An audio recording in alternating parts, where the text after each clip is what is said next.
સમાચારમાં આગળ વાત રાજકોટની કરીશું કે જ્યાં એસપીએલ લીગની શરૂઆત થઈ ચૂકી છે અને ક્રિકેટ ટુર્નામેન્ટની આજથી શરૂઆત પ્રારંભ કરાવવામાં આવ્યો। નિરંજન શાહ ક્રિકેટ સ્ટેડિયમમાં એસપીએલ T20 ક્રિકેટ ટુર્નામેન્ટનો પ્રારંભ થયો છે। સૌરાષ્ટ્રની અલગ અલગ ટીમ વચ્ચે હવે જંગ જામવાનો છે અને કેન્દ્રીય મંત્રી મનસુખ માંડવિયાના હસ્તે ટુર્નામેન્ટનો પ્રારંભ કરાયો। તો મનસુખ માંડવિયાએ પીચ ઉપર ક્રિકેટ રમી ટુર્નામેન્ટનો પ્રારંભ કરાવ્યો અને બેંગ્લોરમાં બનેલી દુર્ઘટનાને લઈને પણ તેમણે દુઃખ વ્યક્ત કર્યું છે।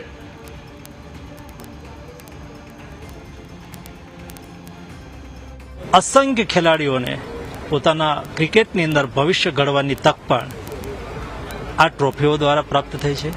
સૌરાષ્ટ્ર ક્રિકેટ એસોસિએશનના અભિનવ પ્રયોગને હું બિરદાવું છું।